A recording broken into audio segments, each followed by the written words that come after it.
और शुरुआत हो चुकी है, कभी भी तुरी फूकी जाएगी।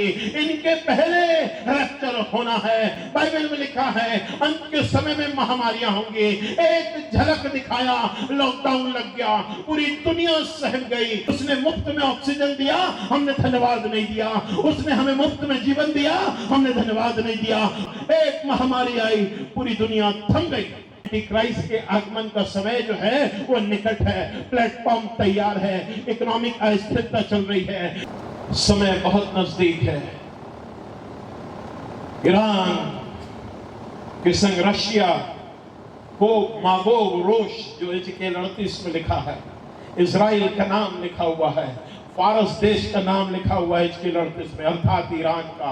कूत और पूश लिखा हुआ है, इथोपिया और लीबिया लिखा हुआ है, तो गर्मा लिखा हुआ है, वर्तमान में टर्की है। ये सारे यूनाइट हो गए हैं आक्रमण करने के लिए। जकरिया 13 में लिखा, मैं यरूशलेम को लड़खड़ाने वाला कटोरा बना दूंगा। इजराइल के अंदर गैस, ऑयल, तेल, डीजल 100 साल का पूरी दुनिया को प्रदान करने के लिए है उनके पास, 100 साल का। इसलिए पूरी दुनिया की ताकत, रशिया की नजर उस पे लगी हुई है, चाइना की नजर इजराइल पे लगी हुई है। ईरान के संग ये यूफ्रात जो नदी है ये पूरी सूख गई है। यही वो जगह है जहां से अरमगदोन की लड़ाई के लिए जो ड्रैगन है 20 करोड़ की सेना को लेके वहां से एंटर मारेगा। इसके संग रशिया जाएगा, इसके संग फारस ईरान जाएगा, इसके संग सारे देश जाएंगे। और शुरुआत हो चुकी है, कभी भी तुरी फूकी जाएगी। इनके पहले रैप्चर होना है। बाइबल में लिखा है अंत के समय में महामारियां होंगी। एक झलक दिखाया, लॉकडाउन लग गया, पूरी दुनिया सहम गई। लोग लॉकडाउन से नहीं डर रहे थे, लोग परमेश्वर से नहीं डर रहे थे, लोग वुहान वाले कोरोना बाबा से डर रहे थे कि कोविड ना हो जाए। ये जो फिरौन राजा था वो विपत्तियों से नहीं डर वहां पर डर रहा था। वो वहां पर मूसा से बार बार दुहाई के लिए बुलाता था, जितनी बार विपत्ति आती थी मूसा को बुलाता था। वो इजराइल के परमेश्वर से नहीं डरता था, परंतु जो विपत्तियां वहां पर पड़ रही थी उनसे डर रहा था। लॉकडाउन हटा, हमारी जिंदगी फिर से वैसे ही चलने लगी। और बाइबल में अक्सर जब लेता था, डिसाइपल चर्च जो CNI का है, मैं जब वहां पर यूथ लेता था, मैं अक्सर कई वर्षों से जवानों से कहता था, ये जो यूथ में आपको सिखा रहा हूं, ये लूट सको तो लूट लो, कितने सरल ये रास्ते कल फिर खुले ना होंगे, एक दिन ताले लगे मिलेंगे। और बच्चे नोट्स में, डायरी में लिखते थे, मुझे नहीं मालूम था। उसके बाद मैं कहता था, परमेश्वर ने मुफ्त में हमें ऑक्सीजन दी है, ये ऑक्सीजन का धन्यवाद देना चाहिए।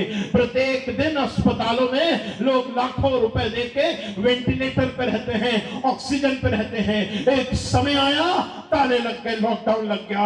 एक समय आया 2021 में ऑक्सीजन की त्राहिमाम मच गई। लोग लाखों रुपए लेके यहां से वहां भटकते रहे, डॉक्टर ऑक्सीजन का सिलेंडर दे दो। क्यों? क्योंकि परमेश्वर की हमने कदर नहीं करी। उसने मुफ्त में ऑक्सीजन दिया, हमने धन्यवाद नहीं दिया। उसने हमें मुफ्त में जीवन दिया, हमने धन्यवाद नहीं दिया। उसने हमें अच्छी आंखें, अच्छे हाथ, पांव, शरीर दिया, हमने धन्यवाद नहीं दिया। अच्छे शरीर के अंदर सारे अंगों को अच्छा दिया, हमने धन्यवाद नहीं दिया। एक ब्रेक लगा, एक लॉकडाउन आया, एक महामारी आई, पूरी दुनिया थम गई।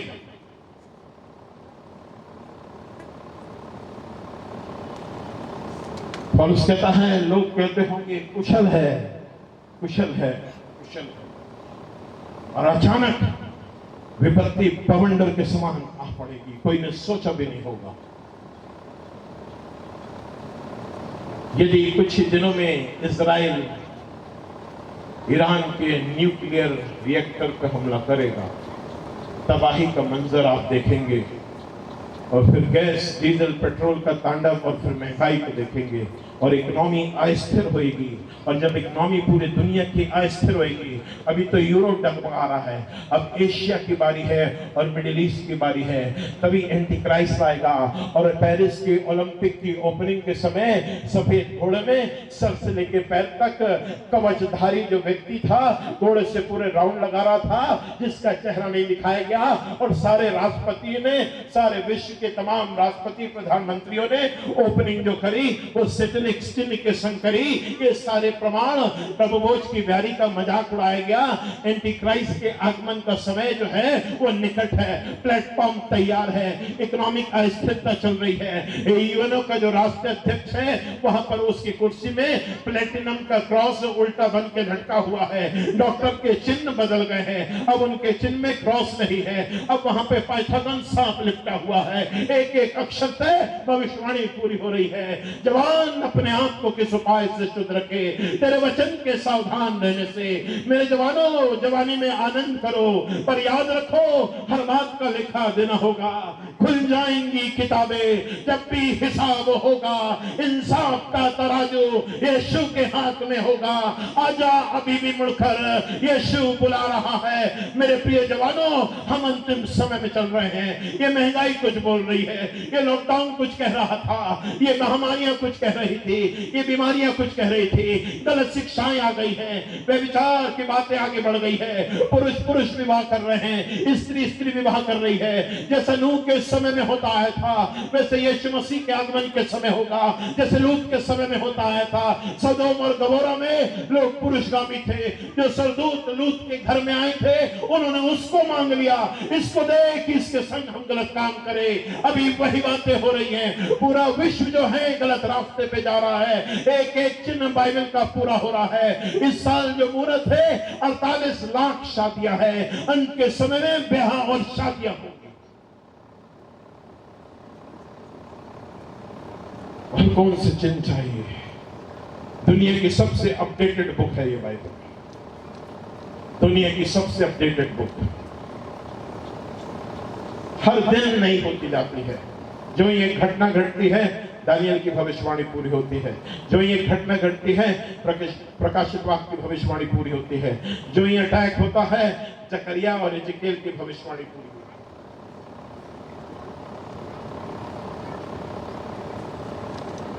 उससे तो डरो जो आत्मा और शरीर दोनों को नाश कर सकता है, जिसको नरक में भेजने का मानता है।